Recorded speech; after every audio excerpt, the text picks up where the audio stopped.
Bismillahirrahmanirrahim. Assalamualaikum warahmatullahi wabarakatuh. Nama saya Ria Liptiawati dari Fakultas Biologi Universitas Nasional.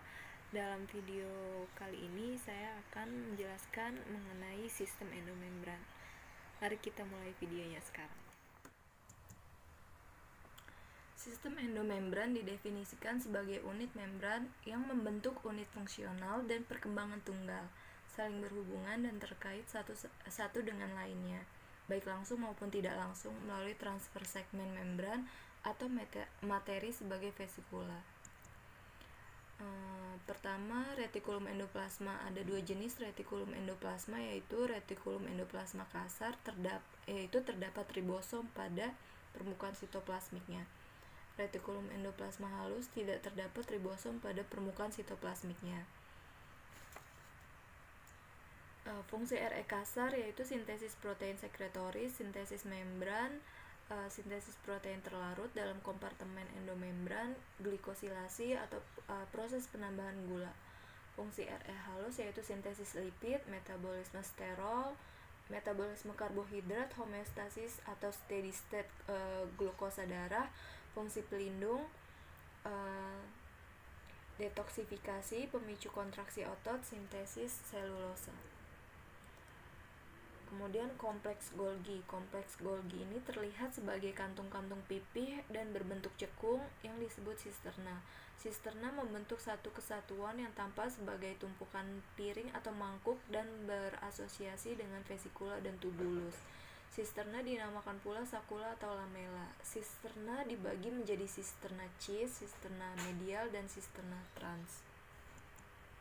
Fungsi kompleks Golgi yaitu untuk perakitan makromolekul kayak karbohidrat, pembentukan lisosom, pembentukan akrosom, pembentukan dinding sel tumbuhan, pembentukan vesikula sekretori.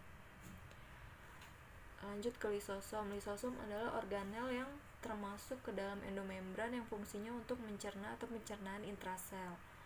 Lisosom berasal dari bading pertunasan membran transkompleks Golgi. Lisosom berbentuk bulat dan memiliki diameter sekitar 0,25 sampai 0,5 mikrometer.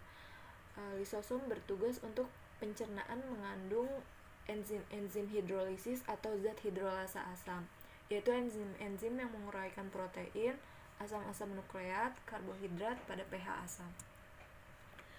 Ini merupakan gambar dari lisosom primer yang terbentuk dari bading atau pertunasan kompleks Golgi.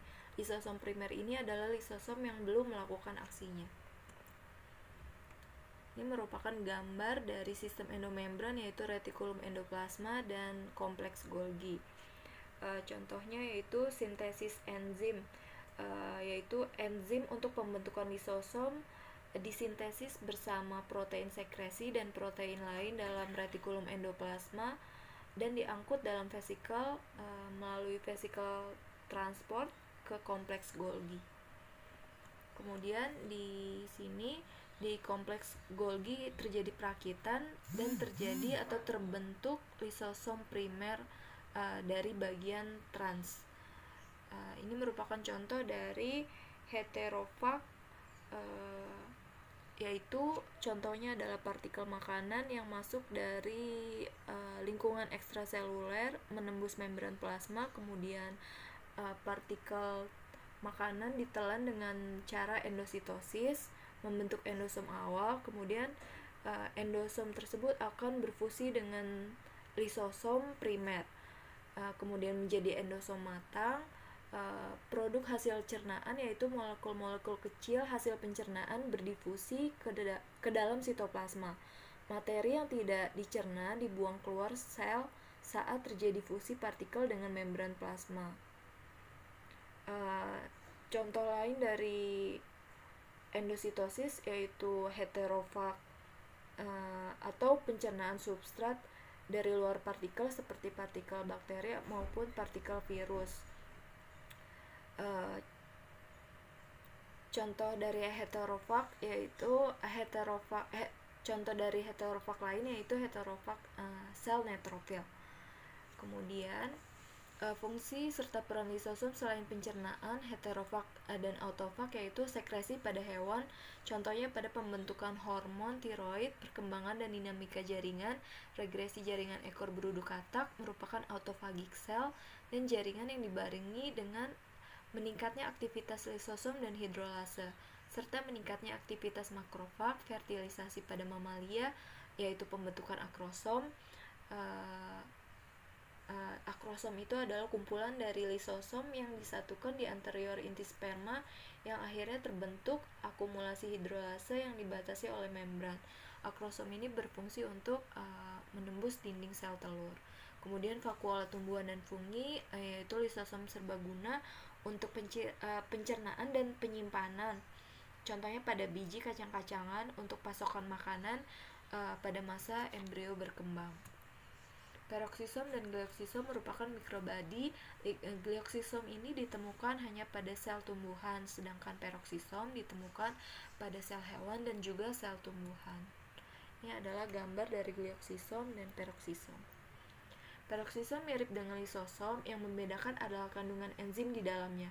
Enzim yang terkandung dalam peroksisom memiliki fungsi oksidatif yang khas, yaitu enzim katalase. Enzim oksidatif yang terdapat dalam peroksisom mentransfer hidrogen dari berbagai substrat ke oksigen, menghasilkan produk sampingan yaitu hidrogen peroksida. H2O2 yang terbentuk merupakan racun, yaitu produk metabolisme yang berpotensi membahayakan sel. Namun, dengan adanya enzim katalase di dalam peroksisom, maka H2O2 akan diubah menjadi air dan oksigen. Terjadi katalisis atau perombakan H2O2. Salah satu fungsi peroksisom ialah berperan dalam mengoksidasi asam lemak rantai panjang yang mengandung 20 atom karbon lebih menjadi asam lemak dengan rantai yang lebih pendek. Pada sel hewan, peroksisom banyak terdapat di hati dan ginjal, sedangkan pada sel tumbuhan, peroksisom terdapat dalam berbagai tipe sel. Tidak seperti lisosom, peroksisom bukan tunas dari sistem endomembran. Peroksisom ini tumbuh dengan cara menggunakan protein dan lipid yang dibuat dalam sitosol dan memperbanyak jumlahnya dengan membelah diri menjadi 2 setelah mencapai ukuran tertentu. Ini merupakan gambar dari pembentukan peroksisom. Peroksisom yang hanya terdapat pada tumbuhan disebut glioksisom. Organel ini banyak ditemukan di dalam jaringan lemak pada biji yang sedang berkecambah. Ada 2 enzim utama yang amat berperan pada peroksisom tumbuhan, yaitu asam glikolat oksidase dan katalase. Pada tumbuhan, fungsi peroksisom adalah berperan dalam fotorespirasi. Sekian video saya kali ini. Mohon maaf bila ada banyak kekurangan. Terima kasih atas perhatiannya. Wassalamualaikum warahmatullahi wabarakatuh.